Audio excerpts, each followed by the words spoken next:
ఇక డీటెయిల్స్ చూస్తే తెలంగాణ సీఎం రేవంత్ రెడ్డి సూర్యాపేటకు చేరుకున్నారు. భారీ వర్షాల కారణంగా పలు ప్రాంతాలు మునిగిపోవడంతో వరద ప్రభావిత ప్రాంతాల్లో సీఎం పర్యటించనున్నారు. బాధితులకు ప్రభుత్వం తరపున అండగా ఉంటామని రైతులకు భరోసా కల్పించనున్నారు. సూర్యాపేట పర్యటన అనంతరం నేరుగా ఖమ్మం జిల్లాకు వెళ్లనున్నారు. దీనిపై మరింత సమాచారాన్ని మా ప్రతినిధి రవి అందిస్తారు.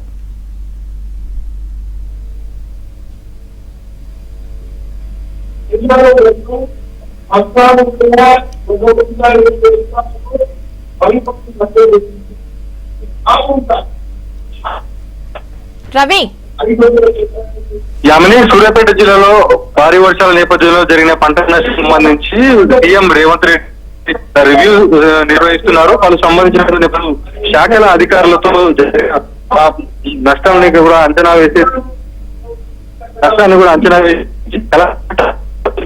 ఆదేశాలు జారీ చేశారు.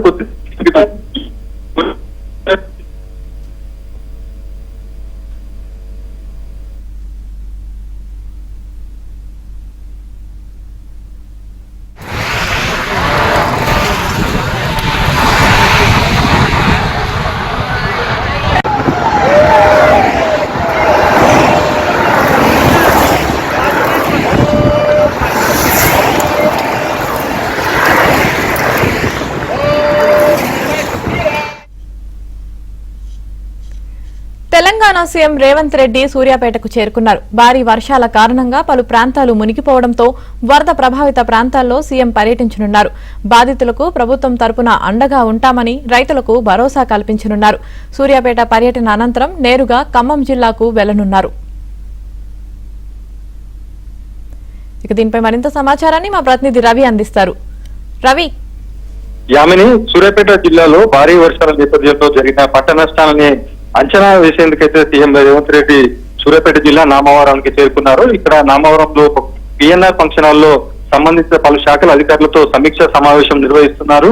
ప్రత్యేకంగా సూర్యాపేట జిల్లా కోదాడ, హుజూర్ నగర్ నియోజకవర్గాల్లో సంబంధించి జరిగిన పంట నష్టం, అదేవిధంగా సాగర్ ఎడమ కాలువకు గండి పడడంతో అక్కడ ఎంత పంట నష్టం జరిగింది, అదేవిధంగా ప్రాణ నష్టం, దెబ్బతిన్న ఇల్లు, రోడ్లకు సంబంధించినటువంటి ప్రభుత్వ ఆస్తులు కావచ్చు, అదేవిధంగా రైతులకు సంబంధించినటువంటి నష్టానికి సంబంధించినటువంటి ప్రాథమికంగా అంచనా వివరాలను అయితే సంబంధిత అధికారులను అడిగారు. అడిగిన సంబంధించినటువంటి ఆ వివరాలన్నీ కూడా పూర్తిగా అంచనా వేసి నివేదికలన్నీ కూడా కలెక్టర్ కు పంపించాలని చెప్పేసి ఆదేశాలు జారీ చేశారు. ఇప్పుడు ప్రస్తుతం సీఎం రేవంత్ రెడ్డితో పాటు మంత్రులు కోమటిరెడ్డి వెంకటరెడ్డి, అదేవిధంగా ఉత్తమ్ కుమార్ రెడ్డి పాల్గొన్నారు. అయితే జరిగినటువంటి హుజూర్ నగర్, అదేవిధంగా కోదాడ నియోజకవర్గాల్లో భారీగా నష్టం జరగడం, అదేవిధంగా ఇద్దరు దుర్మరణం చెందడం, అదేవిధంగా భారీగా దెబ్బతిన్నటువంటి రోడ్లకు సంబంధించినటువంటి పూర్తి వివరాలు కూడా మంత్రి ఉత్తమ్ కుమార్ రెడ్డి సీఎం రేవంత్ రెడ్డి దృష్టికి అయితే తీసుకువెళ్లారు. దీనికి సంబంధించి ఇప్పటికే కంటింజెంట్ ఫండ్ కింద 5 కోట్ల రూపాయలను కూడా సీఎం రేవంత్ రెడ్డి సూర్యాపేట జిల్లాకు విడుదల చేశారు. ఈ రివ్యూ అంతా కూడా మొత్తం అత్యధికంగా నష్టపోయినటువంటి పంటల నష్టం కావచ్చు, అదేవిధంగా మొత్తం నష్టానికి సంబంధించినటువంటి పూర్తి నివేదికలను అయితే సంబంధిత అధికారులను కూడా అడిగి తెలుసుకున్నారు. సాగర్ ఎడమ కాలువకు గండిపడిన ప్రాంతాన్ని ఎప్పటిలోగా మరమ్మతులు చేస్తారు అని చెప్పేసి కూడా అధికారులను ప్రశ్నించడం జరిగింది. మొత్తంగా సీఎం రేవంత్ రెడ్డి సమీక్ష సమావేశం అయితే కొనసాగుతా ఉంది. సూర్యాపేటతో పాటు ఉమ్మడి నల్గొండ జిల్లాలో జరిగినటువంటి ఆ పంట సంబంధించినటువంటి నష్టానికి సంబంధించి కూడా ఆ వివరాలను కూడా అడిగి తెలుసుకుంటారు. ఇక్కడ సమీక్ష సమావేశం ముగిసిన అనంతరం ఇదే మార్గంలో సీఎం రేవంత్ రెడ్డి ఖమ్మం వెళ్ళబోతున్నారు. మొత్తంగా సీఎం రేవంత్ రెడ్డి సమీక్ష సమావేశం అయితే సూర్యాపేట జిల్లా నామవరంలో కొనసాగుతుంది. Right, thank you Ravi.